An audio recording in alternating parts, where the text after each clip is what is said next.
कहानी चल रही थी प्रातः क्लास 31 मई 1967। बात चल रही थी बाप को याद करना गोया शांति का वर्षा लेना, और शांति में तो सबको जाना होता है। शांति में जाने से तुम्हारी आयु भी बड़ी होती है, और अशांति में रहने से आयु घटती जाती है। काया भी निरोगी होती है, काहे से? शांति में रहने से। सिवाय बाप के और कोई तुमको शांति धाम में नहीं ले जा सकते। सब अशांत बनाते हैं, रोगी बनाते हैं।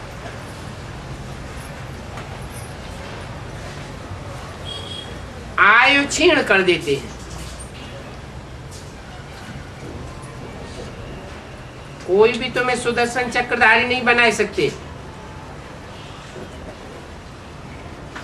और आत्मा ही सुदर्शन चक्रधारी बनती है।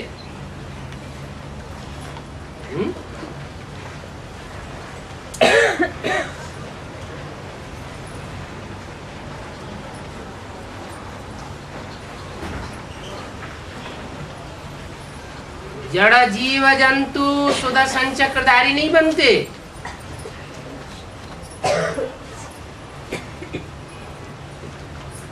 आत्मा बनती है।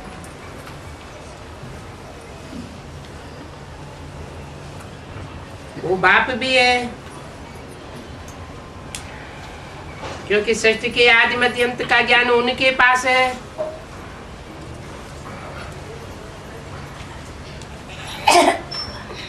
इनके पास नहीं है। इनके पास नहीं है, किनके पास है?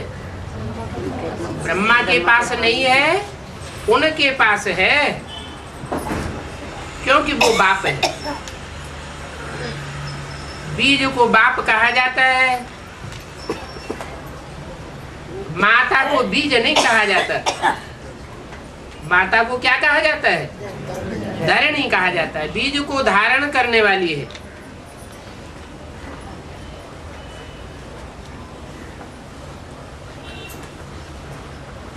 और वो बाप गीता सुना करके अब नई दुनिया स्थापन कर रहे हैं।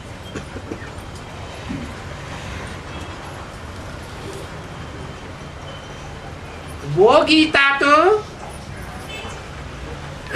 मनुष्यों की बनाई हुई है।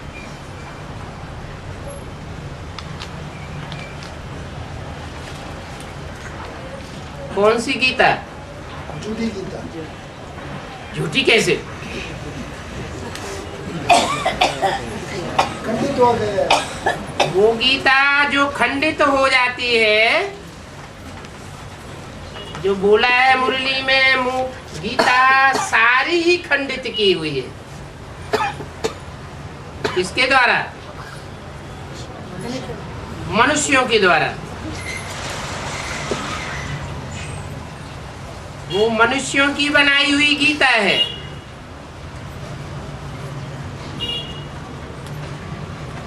उसमें छाप किसकी डाली हुई है?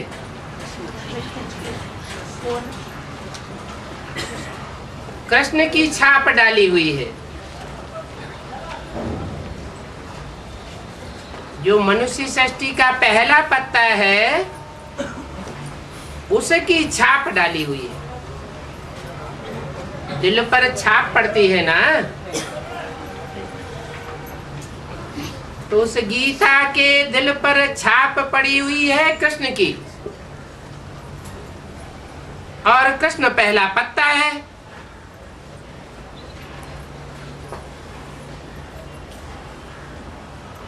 फिर बाप कौन है? बीज है बाप।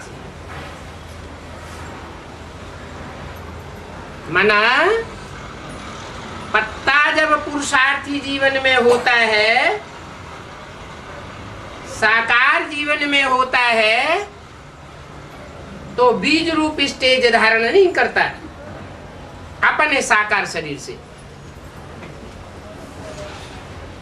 इब्राहिम, बुद्ध, क्राइस्ट, गुरु नानक सब अपने अपने धर्म के बीज हैं। सब निराकारी बीज रूप स्टेज धारण करते हैं।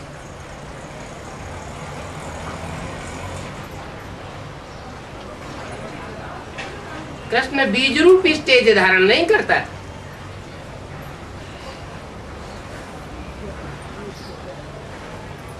ब्रह्मा के इतने भी चित्र हैं।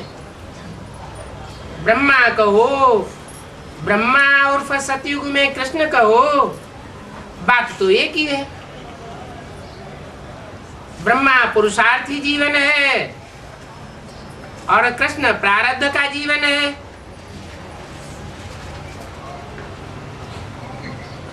प्रारब्ध लेने वाला कृष्ण षष्ठी रूपी वृक्ष के पत्तों में से सबसे श्रेष्ठ पत्ता है।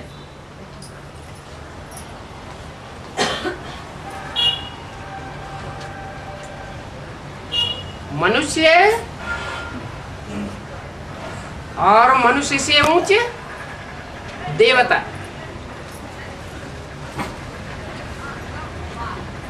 देवताओं के रूप में जन्म लेने वालों में सर्वोपरि।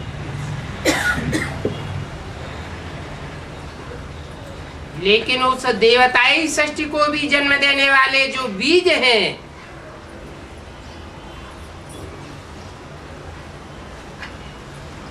वो बीज बीज रूप स्टेज को धारण करने वाले। और राधा कृष्ण जैसे 4.5 लाख बच्चों को जन्म देने वाले। तो जो बच्चों के रूप में जन्म लेने वाले हैं वो है आधार।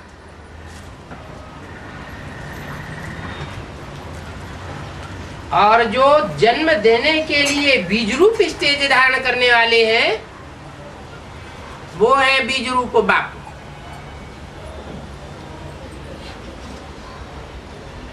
बाप बैठ सारा समझाते हैं।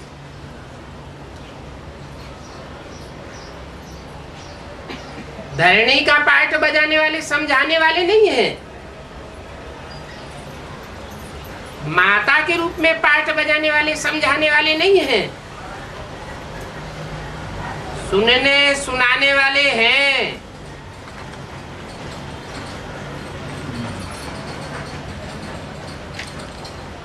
परंतु आत्मा नहीं बनते हैं। अपने पुरुषार्थ से बीज रूप आत्मा बन जाए सो नहीं बनते। फिर कैसे बनते हैं? जो बीज रूप आत्माएं हैं उन बीज रूप आत्माओं में जब प्रवेश करते हैं तो उनके संग के रंग से वो बीज उनको अपना रंग लगाए देते हैं। किनको? राधा कृष्ण जैसे जन्म लेने वाली बच्चों को जो पूर्व जन्म में पुरुषार्थ तो किया, ज्ञान तो सुना, धारणा भी की, लेकिन अधूरा ज्ञान बुद्धि में बैठा। गीता ज्ञानामृत बन करके बुद्धि में नहीं बैठा, गीता बुद्धि में बैठी।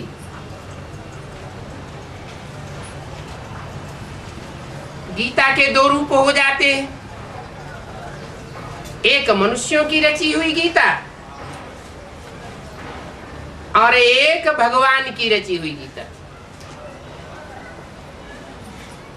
भगवान की गीता से 1 सेकंड में ब्रह्मा सो विष्णु बन जाता है। और मनुष्यों की बनाई हुई गीता से 5000 वर्ष में नहीं तो 2500 वर्ष में सृष्टि स्वर्ग से नरक बन जाती है।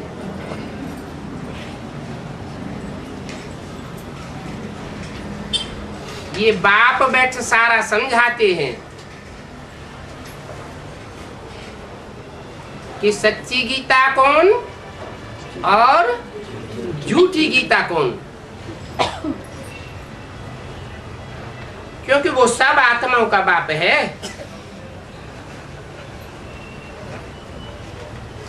जिन जिन आत्माओं का बाप है वो सब बच्चे आपस में भाई भाई हो जाते हैं।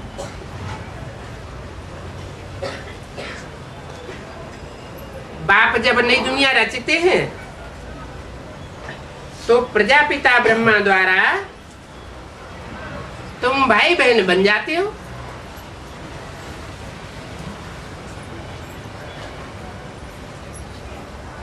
हर एक ब्रह्मा कुमार कुमारी है। ये बात बुद्धि में रहने पर फिर स्त्री पुरुष का भान निकल जाता है और मनुष्य तुम पर हंसते हैं। ये नहीं समझते कि हम भी भाई बहन हैं।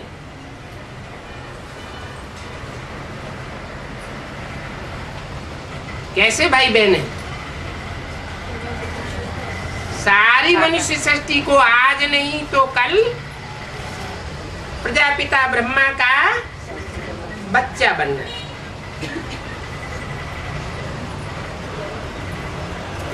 बाबा रचना रचते हैं तो भाई बहन हो जाते हैं।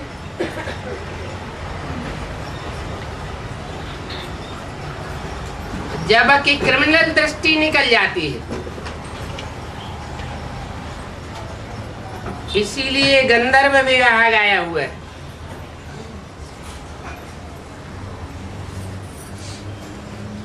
कब की बात है? गंधर्व विवाह तो बेसिक नॉलेज में भी हुए या नहीं हुए हैं? हुए। फिर भाई बहन या भाई भाई बने? आत्मा आत्मा भाई भाई बने क्या? भाई बहन की दृष्टि आई क्या? नहीं बने तो फिर बनेंगे कब?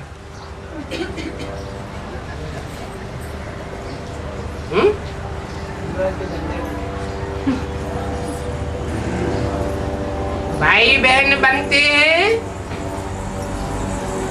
तब जब असलियत को पहचानते हैं।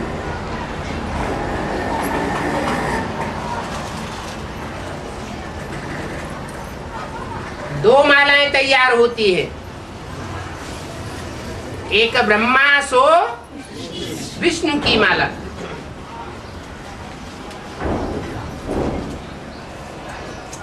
ब्रह्मा का अधूरा पुरुषार्थ तो कोई माला नहीं बनती ब्राह्मणों की, और ब्रह्मा मनुष्य सृष्टि के बाप के संग के रंग में आता है तो संपन्न स्टेज बनने पर ब्रह्मा सो विष्णु बन जाता है। तब विष्णु की माला बनती है, जिसे कहते हैं विजय माला। वो बहनों की माला है। भारतवर्ष में परंपरा चली आई है। कब तक? जब तक बाप की प्रत्यक्षता नहीं हुई तब तक। क्या परंपरा चली आई? राजाई का वर्षा कन्याओं को नहीं मिलता है। किसको मिलता है? भाई को मिलता है, बहन को नहीं मिलता।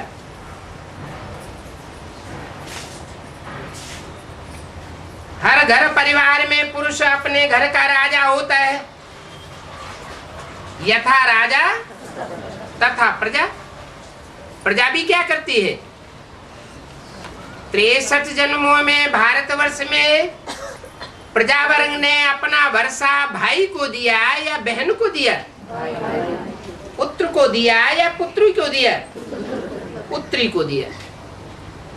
ये परंपरा कहाँ से पड़ी है? कैसे?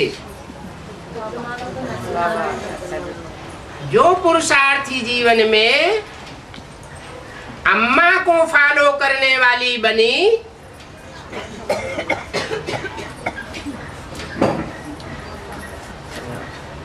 वो कन्याएं बन गई।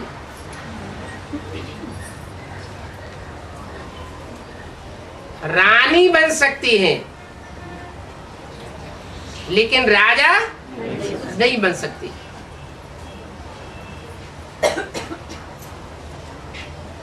उसका नाम है विजय माला।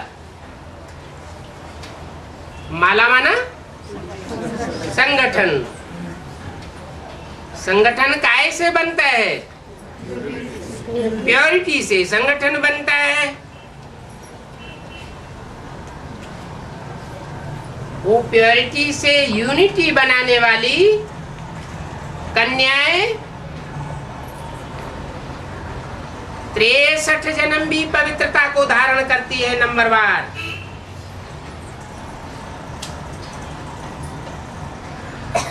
और भारत में भारतीयों की राजाई बची रहती।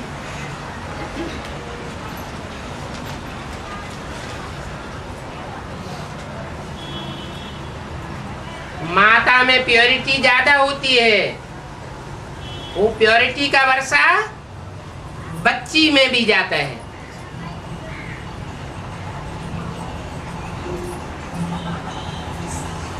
ये प्योरिटी की पढ़ाई पढ़ने में कौन ज्यादा तीखे जाते हैं? आज भी देखा जाए तो कन्याएं तीखी जाती हैं।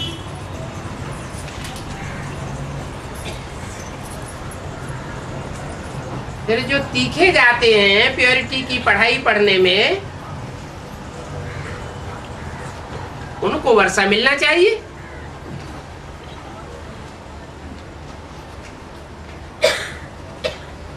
भगवान भगवान बन करके आता है तो अन्याय क्यों करता है?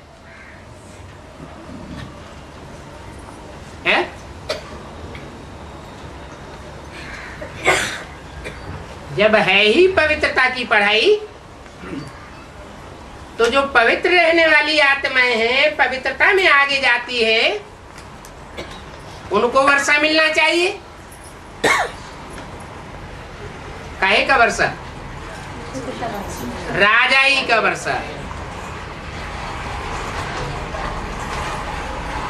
तो भगवान आकर के कन्याओं को क्यों नहीं राजाई देता है?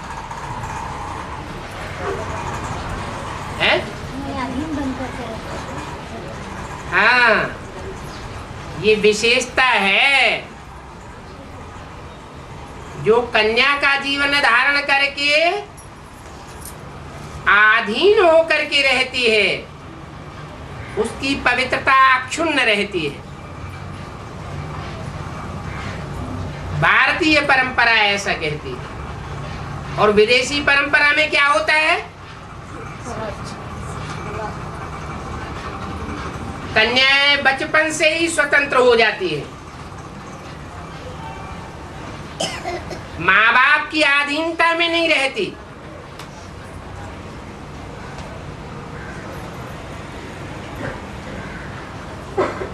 अधीनता में न रहने के कारण उनकी पवित्रता खंडित हो जाती है।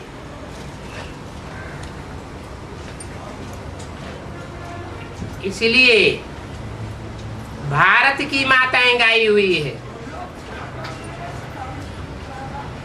भारत की माताएं अव्यक्तवाणी में क्या बोला है उनके लिए?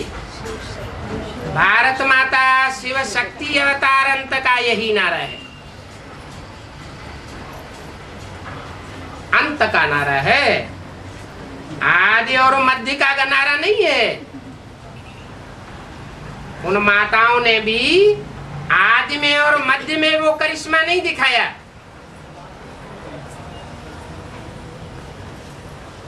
वो माताएं कहां से करिश्मा दिखाएंगी आदि में? जो बीज रूप बाप है,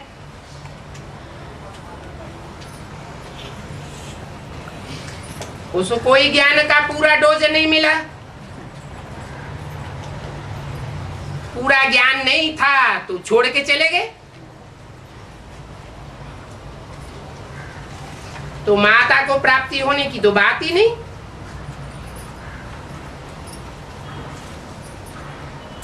वो बेसिक नॉलेज की बात हुई।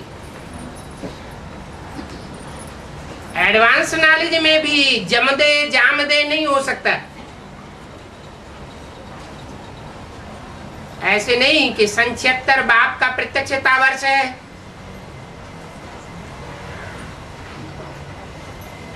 तो तुरंत स्थापना हो जाएगी प्रैक्टिकल में।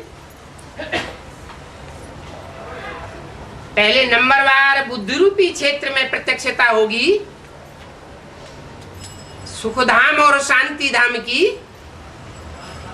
यह प्रैक्टिकल में सुखधाम शांति धाम बन जाएगा।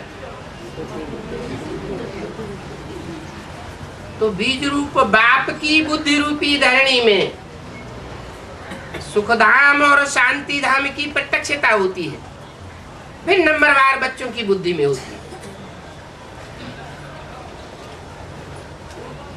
परंतु वो है बीज रूप आत्मा, जो ज्ञान के बीज को समझ लेती है, सार को समझ लेती है। सार को समझने से जब बुद्धि रूपी धरणी में वो सार बोया जाता है तो विस्तार भी हो जाता है। जितना जितना बीज सूक्ष्म होगा उतना उतना वृक्ष विस्तार को पाने वाला होगा। मिसाल देते हैं बड़ वृक्ष का। बीज कितना सूक्ष्म है और उसकी दुनिया कितना विस्तार को प्राप्त करती है।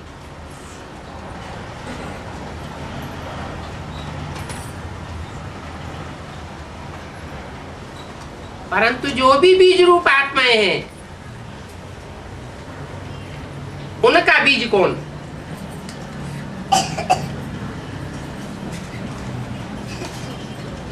कहेंगे प्रजापिता। अरे आत्माओं का पिता भी प्रजापिता है क्या? वो तो सारी मनुष्य सृष्टि का पिता है। मनुष्य सृष्टि में ऐसी भी आत्माएं हैं जो भगवान के आने पर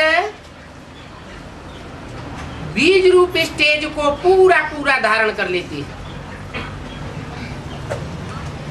बीज बन जाती है, देवभान का नाम निशान नहीं रहता। ऐसी बीज रूप आत्मा बनती है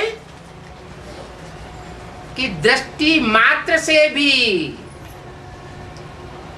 ज्ञानेंद्रियों के संसर्ग से भी उनको संतान पैदा करने की दरकार नहीं रहती। जैसे राधा कृष्ण और लक्ष्मी नारायण के चित्र में दिखाया है, लक्ष्मी नारायण दृष्टि मात्र से भी एक दूसरे को नहीं देख रहे हैं, वो संगम युग की स्वर्णिम युग की दुनिया में खड़े हैं। और राधा कृष्ण सत्य की दुनिया में वो दृष्टि का सुख ले रहे हैं। भले अभी विचारी दृष्टि है लेकिन ज्ञानेंद्रियों का सुख तो ले रहे हैं। वो ज्ञानेंद्रियां भी देह का हिस्सा तो है। तो ऐसे बच्चे जो आत्मा तो हैं, जैसे 500 करोड़ मनुष्य आत्माएं हैं, वो सब देहभान का सुख भोगने वाली है। परंतु वो ऐसे बच्चे हैं जिनमें देहभान का नाम निशान भी नहीं रहता।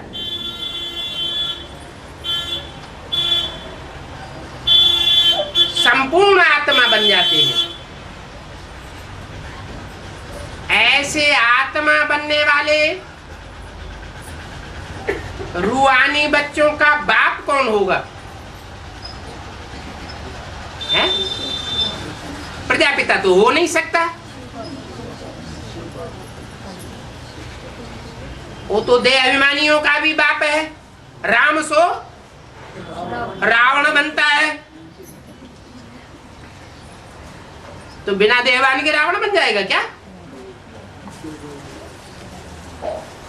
देहभान तो धारण करना पड़े, नहीं तो इतनी बड़ी आसुरी सृष्टि का विनाश भी नहीं हो सकता। जो गीता में लिखा हुआ है, आत्मनिष्ठ व्यक्ति सारे संसार की हत्या कर दे तो भी उसके ऊपर कोई पाप नहीं लगता।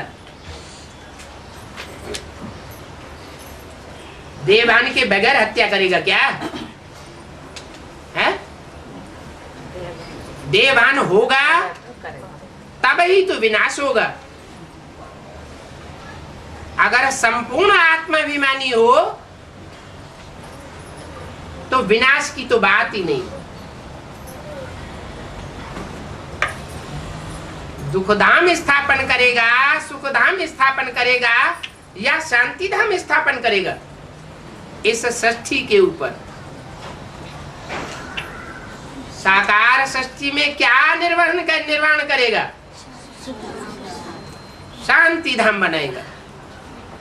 शांति धाम बनाने का निमित्त बनेगा अगर संपूर्ण बीज रूप स्टेज को धारण करेगा। देहभान होगा तो विषय विकार भी होगा।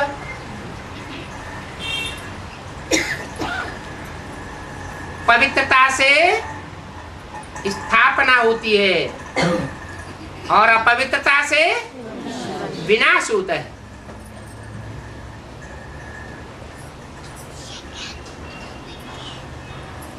तो ऐसी बीज रूप स्टेज धारण करने वाली आत्माओं का बाप कौन?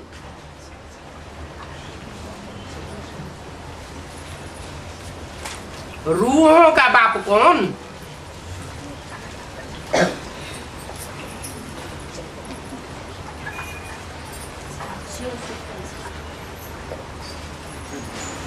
जो रूहों का बाप है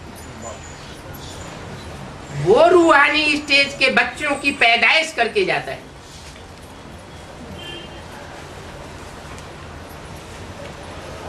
बाकी जितने भी बाप हैं वो सब देह अभिमान वाले हैं और देह अभिमानियों की पैदाइश करते हैं। रूहों की पैदाइश नहीं कर सकते।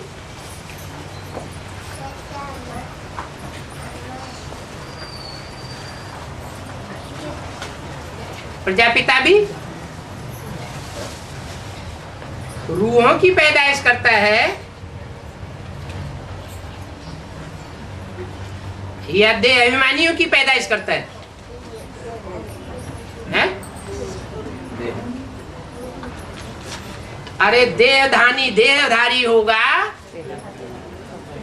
तो देहधारियों की पैदाइश करेगा। रूह होगा तो रूहों की पैदाइश करेगा। रूहानी बाप है शिव, परंतु ऐसा बाप है जो अपना शरीर धारण नहीं करता, सदैव रूहानी स्टेज में रहने वाला है और इस सृष्टि का जो बड़े से बड़ा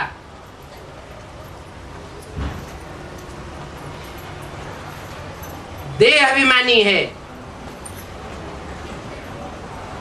उसमें प्रवेश करता है और प्रवेश करके उसको क्या बनाता है? आत्मा अभिमानी बनाता है। और आत्मा अभिमानी कैसा बनाता है? आप समान।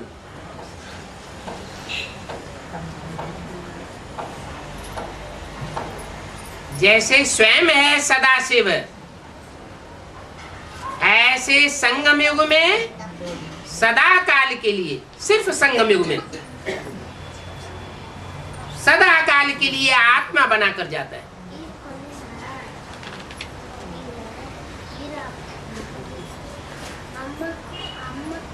दो चार सेकंड, 2-4 मिनट, 10-15 दिन, महीने, 2 महीने, 2-4 साल के लिए नहीं, जब तक संगम युग है तब तक के लिए वो आत्माभिमान को जब चाहे धारण कर सकता है। जब चाहे तो शरीर धारण करे और न चाहे तो न धारण करे।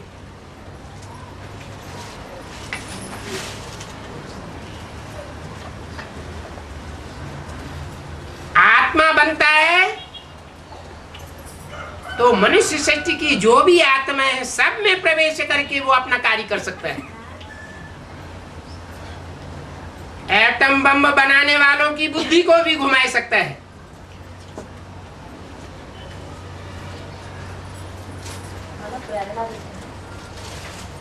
वो सब देह अभिमानियों का बाप है।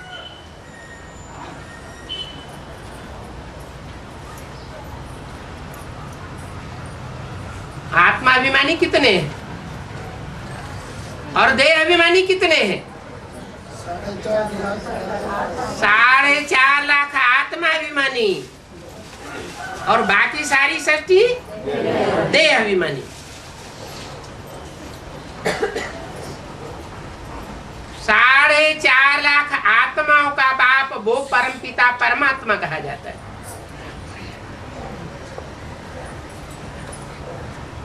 जो परमपिता आत्माओं के बीच में हीरो पाठधारी आत्मा में प्रवेश करके परमात्मा बन जाता है। कैसी आत्मा?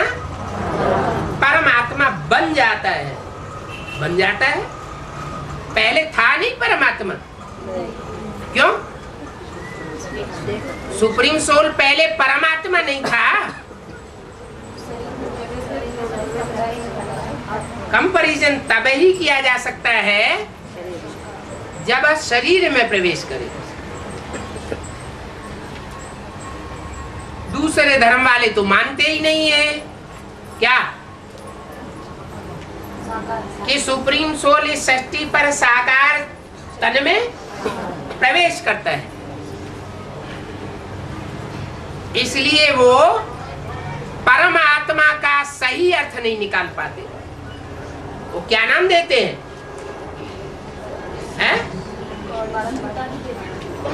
उन्होंने नाम दिया सुप्रीम सोल, लेकिन वो जानते नहीं है कि सुपरमेसी कैसे बनती है।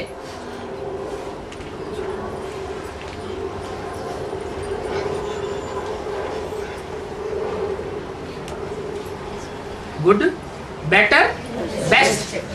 बेस्ट माने सुपरमेसी। सुपरमेसी तो बनती ही तब है जब साकार बने। तो साकार तन में प्रवेश करके कोई आत्मा को परमात्मा की स्टेज तक पहुंचाता है।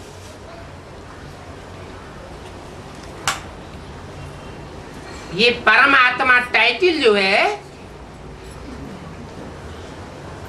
वो शिव सुप्रीम सोल का है या जिसमें प्रवेश करता है उसका है? क्यों?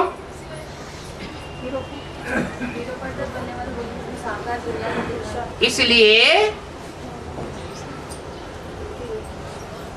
कि शिव की सानी और कोई के साथ नहीं हो सकती। शिव की तुलना कोई आत्मा के साथ नहीं हो सकती। वो शिव तो तुरीय है और जो भी आत्माएं हैं 7 जन्म मरण के चक्र में आने वाली है। शिव जन्म मरण के चक्र में आने वाला नहीं है और जन्म मरण के चक्र में आने वाली आत्माओं में जो सबसे जास्ती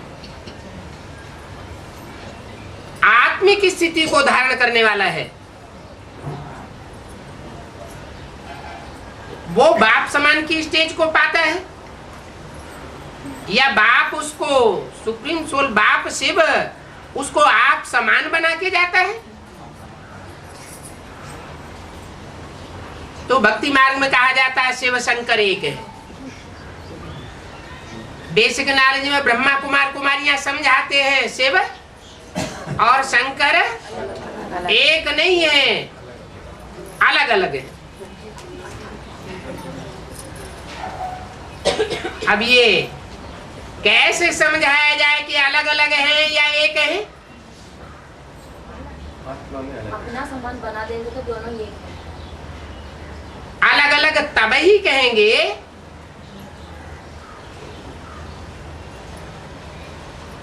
जब कोई अलगाव की बात साबित होती हो।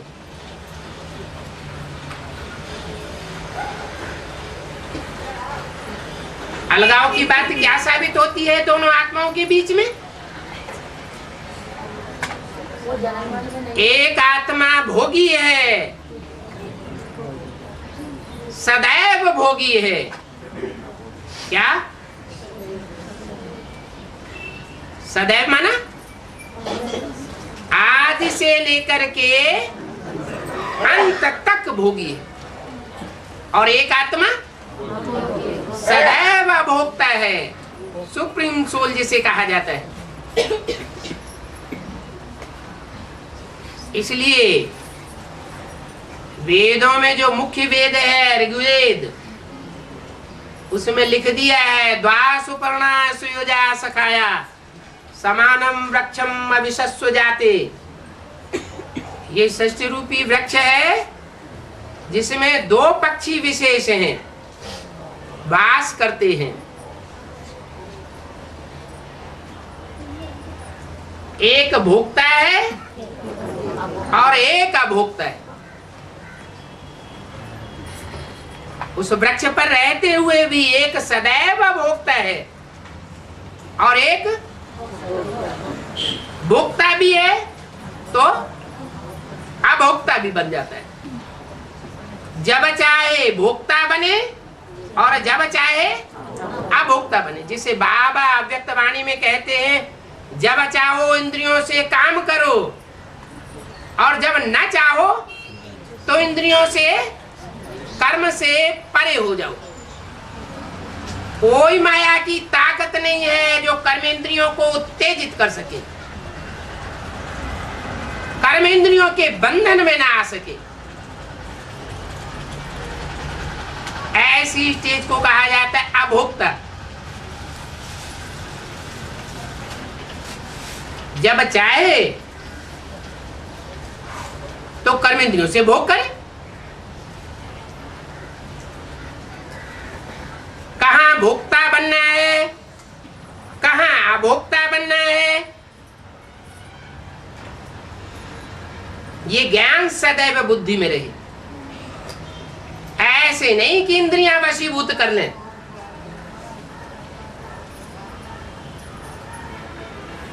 नहीं तो मनुष्य किसको कहा जाता है?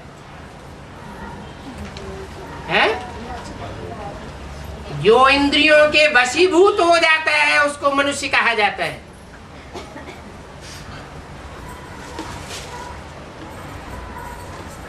और भगवान किसको कहा जाता है? इंद्रियों को वशीभूत करने और कराने वाले को भगवान कहा जाता है। इंद्रियां बंधन में बांध लेती हैं आत्मा को, तो मनुष्य कहा जाता है। इंद्रियों के बंधन से परे चली जाती है आत्मा, तो देवता बन जाती है।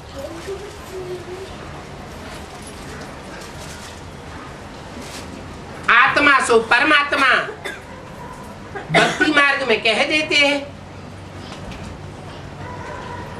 जानते तो है नहीं कि कौन सी आत्मा परमात्मा बनती है।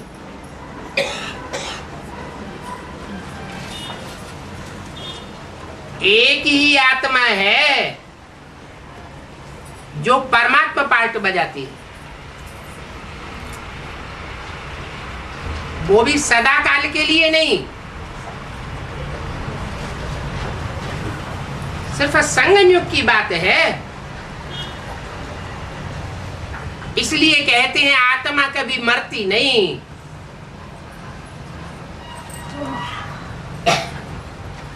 आत्मा अमर है। तो जो भी अमरनाथ के बच्चे हैं वो किसकी संतान कहे जाते हैं? अमरनाथ की संतान। नंबरवार अमरनाथ बनते हैं कि एक जैसे बनते हैं? नंबरवार अमरनाथ बनते हैं। निश्चय बुद्धि विजयते बनते हैं। इतना दृढ़ निश्चय हो जाता है कि जीते जी इन आंखों से सृष्टि का विनाश भी देखते हैं और इन आंखों से नई दुनिया भी देखते हैं।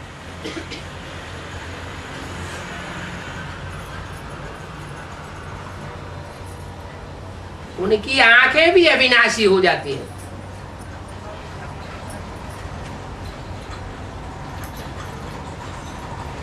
वो बाप के बच्चे हैं, सुप्रीम सोल बाप, जो बड़े से बड़ा बाप है। इब्राहिम, बुद्ध, क्राइस्ट, गुरु नानक भी बाप है।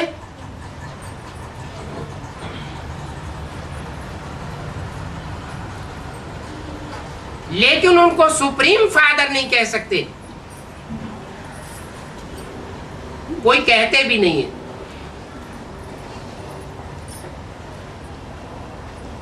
जो सुप्रीम बाप है वो क्या देते हैं?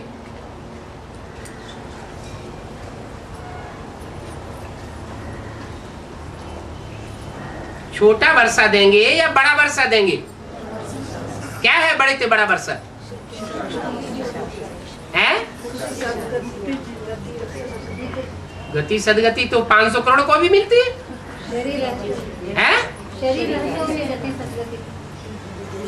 हाँ, शरीर रहते हुए ही गति भी देते हैं। आत्मा गतिमान बनती है, सुदर्शन चक्रधारी बनती है,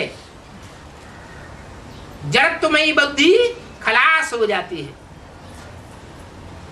अपने स्वरूप को पहचानने वाली बन जाती है,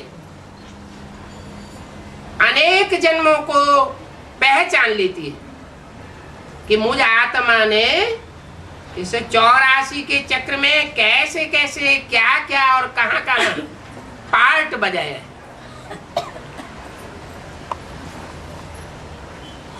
गतिमान भी होती है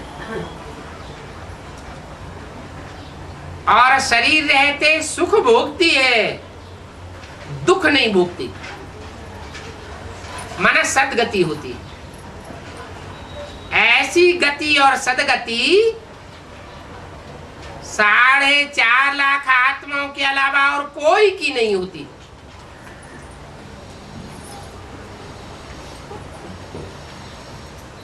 ये है रूहानी बाप के असल रूहानी बच्चे।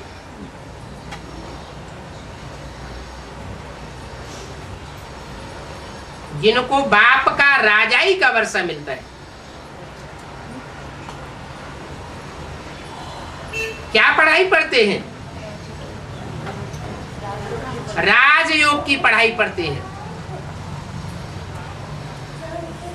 जो राज सिवाय परमपिता परमात्मा की और कोई सिखा ही नहीं सकता।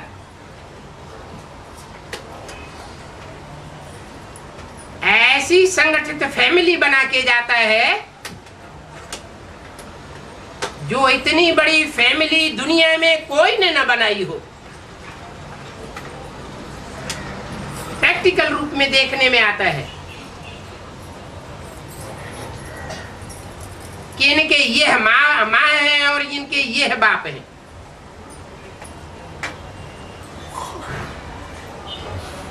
वो फैमिली का संगठन देखने में आता है संगठन रूपी माला भी देखने में आती है।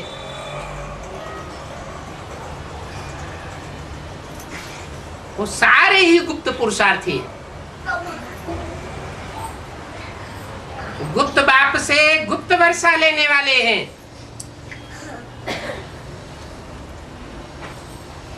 उनका दान गुप्त, जो उस लिस्ट में नहीं होंगे वो अपने दान को प्रत्यक्ष करते रहेंगे।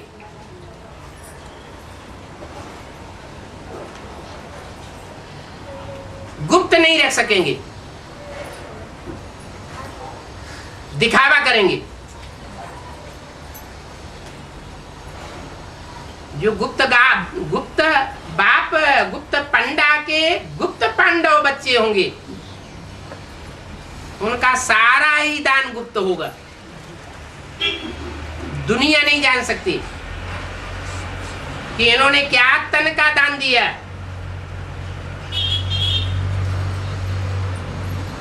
दुनिया की नजर में प्रत्यक्ष नहीं होगा। तन का दान दिया, अपने तन का दान दिया, अपने बीवी बाल बच्चों के तन का दान दिया, अपने संबंधियों के तन का दान दिया। बाहर की दुनिया वालों को पता नहीं लग सकता।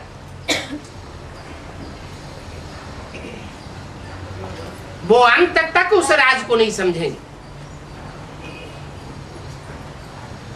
और जिनकी बुद्धि में ये राज समझ में आ जाता है, वो राजदार बाप के राजयोगी बच्चे बन जाते हैं और गोप गोपियों की लिस्ट में आ जाते हैं। जिन्होंने गुप्त रह करके सारा कार्य किया।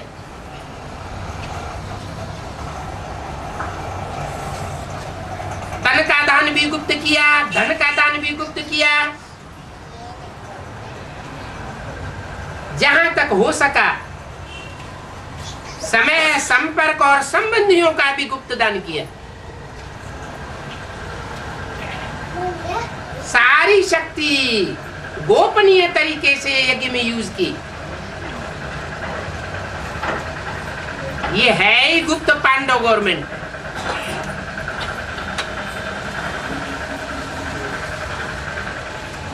पांडव गवर्नमेंट क्यों कहा जाता है?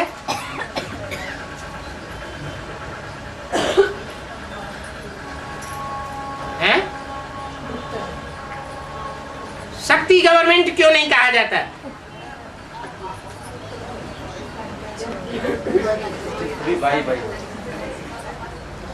पांडव गवर्नमेंट इसलिए कहा जाता है तो राजाई पाने वाले जो बच्चे हैं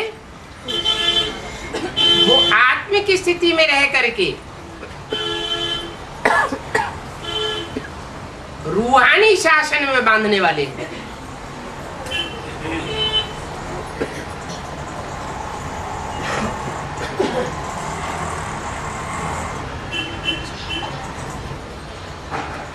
शक्तियां जिनको कहा जाता है वो अपने देहभान को इतना नहीं गला पाती जिनका गायन हो शास्त्रों में कि पांडवों ने अपने देहभान को गला दिया।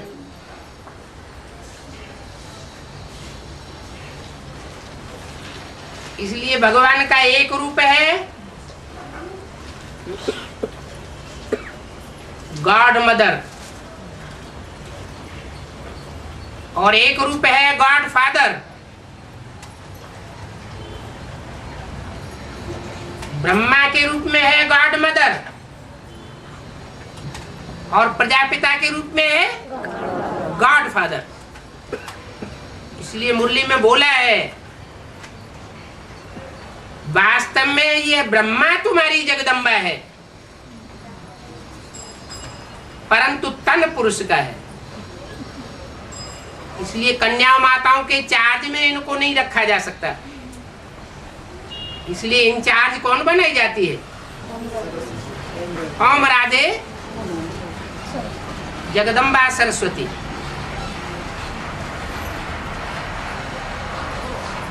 फिर जब ब्रह्मा ही वास्तव में जगदम्बा है तो ब्रह्मा की तो पूजा नहीं होती, ब्रह्मा की मूर्तियां नहीं बनाई जाती,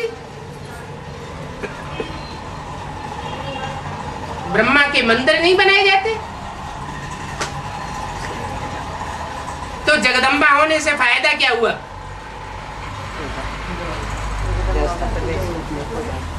फायदा तब होता है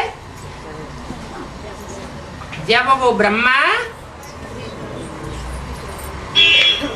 चोला छोड़ने के बाद कोई कन्या माता में प्रवेश करता है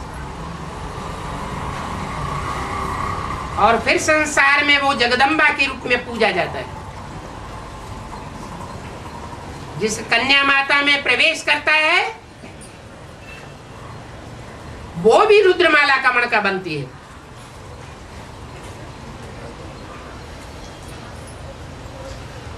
जिसके लिए दिखाया जाता है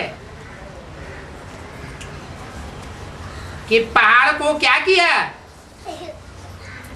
है? सबसे छोटी जो उंगली है उस उंगली के ऊपर पहाड़ को उठा लिया।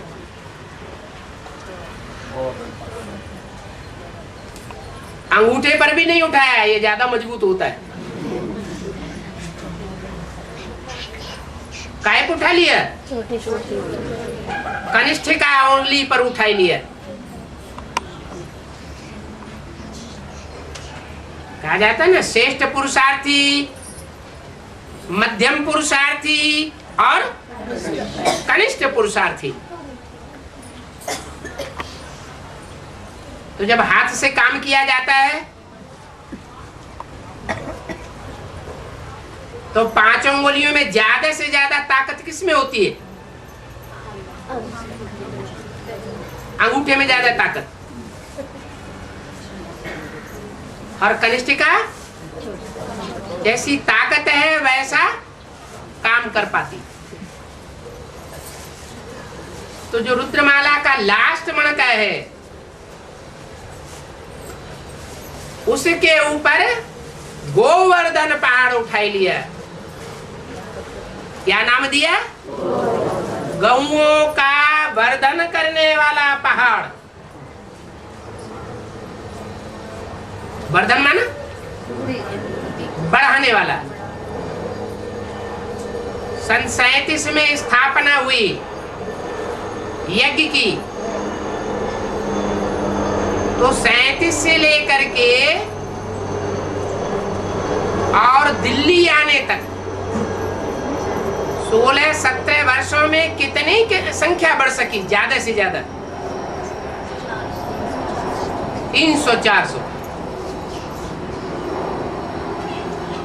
और ब्रह्मा के जीवित रहने तक वो संख्या रही। शरीर छोड़ने के बाद तो वो बात ही नहीं। उन्हें तो वास्तव में ब्रह्मा कुमार कुमारी कहा भी नहीं जा सकता प्रैक्टिकल में।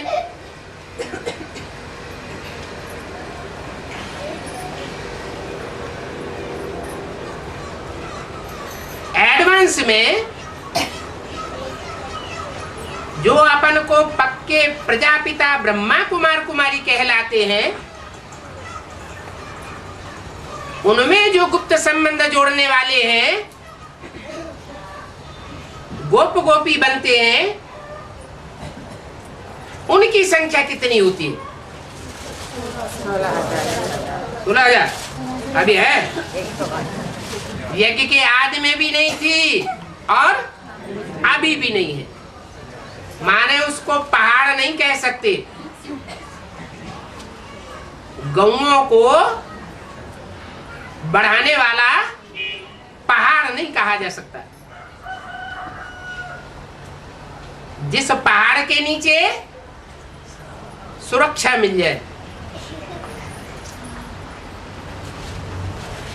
इतनी जास्ती गौओं की वृद्धि होती जाती है कि संसार चमत्कृत हो जाता है।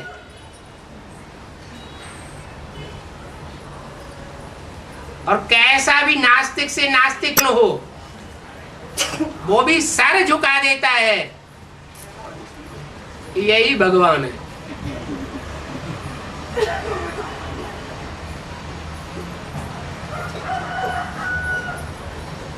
उसको कहते हैं गोवर्धन पहाड़।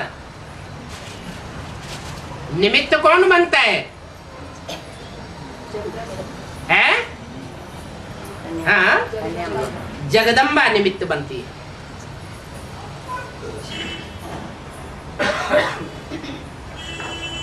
अभी टाइटल धराए रखे हैं बेसिक नॉलेज में दीदी दादी दादाओं ने।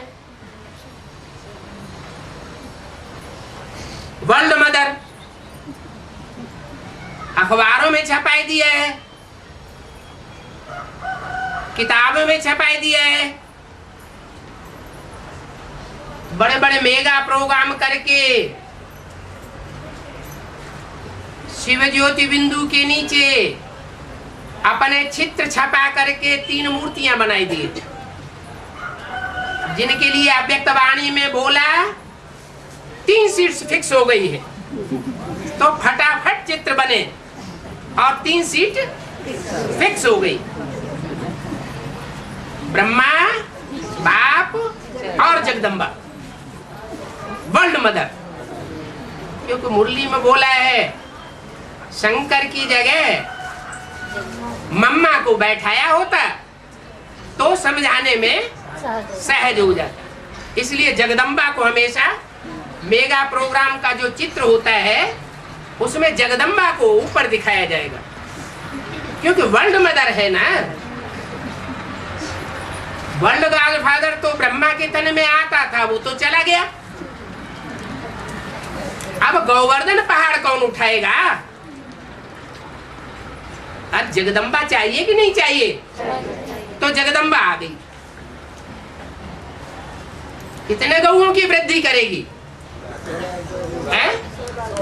16,108 कन्याएं सरेंडर होनी चाहिए।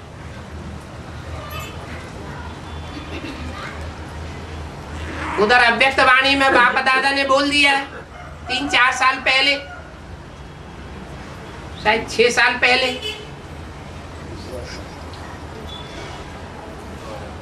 कन्याओं का समर्पण समारोह हो रहा था।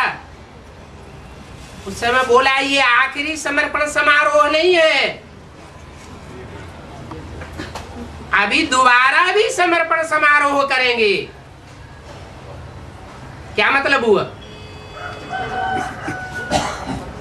कि बेसिक नॉलेज में तो बेसिक नॉलेज के बतौर, अधूरी नॉलेज के बतौर समर्पण हुआ, लेकिन आखिरी समर्पण कब माना जाएगा?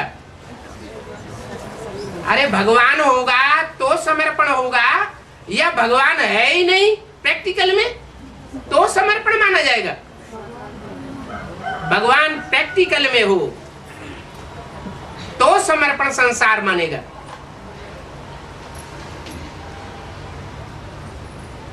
इसलिए बोला कि दोबारा समारोह समर्पण भी मनावेंगे। भविष्य के लिए इशारा दे दिया।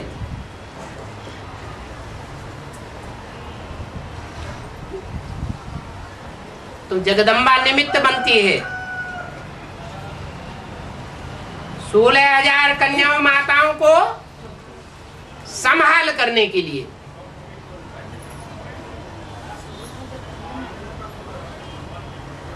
बेसिक नॉलेज में अधूरी नॉलेज वाले ब्राह्मण समझ लेते हैं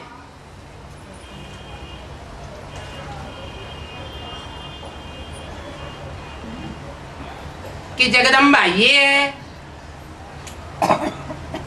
अब एडवांस वाले समझ लेते हैं कि जगदम्बा ये है।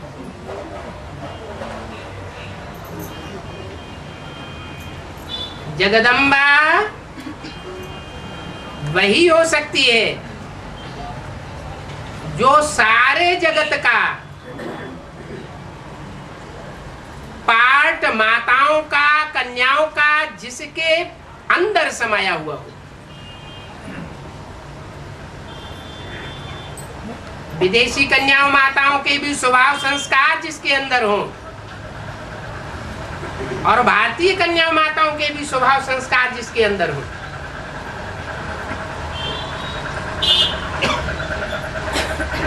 वो बीज है सारी सृष्टि की कन्या माताओं का बीज।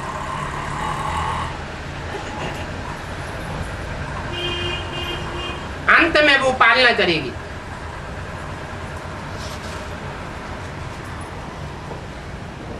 इतनी बड़ी पालना के निमित्त बनना कोई मासी का घर नहीं है, साधारण काम नहीं है। भक्त लोग तो ऐसे ही गाते रहते हैं जय माता दी, जब जोश में आके गाते हैं जय माता दी, तो क्या उनको याद रहता है कोई पीछे से जय पिता दी भी है? इनको पढ़ाई पढ़ाने वाला? ये बात उनकी बुद्धि में नहीं रहती, बेसिक नॉलेज में भी नहीं रहती। एडवांस नॉलेज का गढ़ खड़ा होता है तो भी जो भक्त आत्माएं हैं उनकी बुद्धि में ये बात नहीं रहती। क्यों? क्योंकि बाप गुप्त पार्ट बजाता है।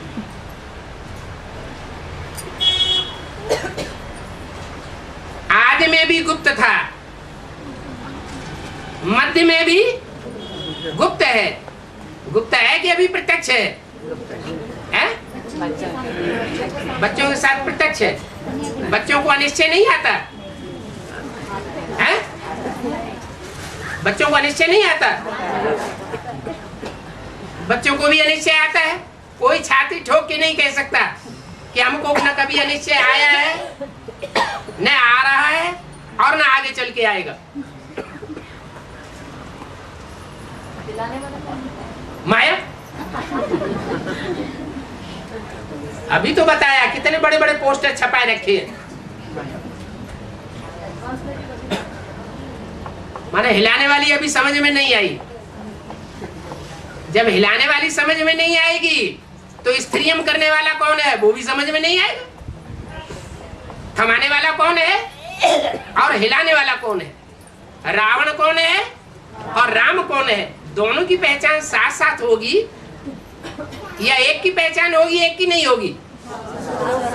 दोनों की पहचान होना माना ज्ञानी।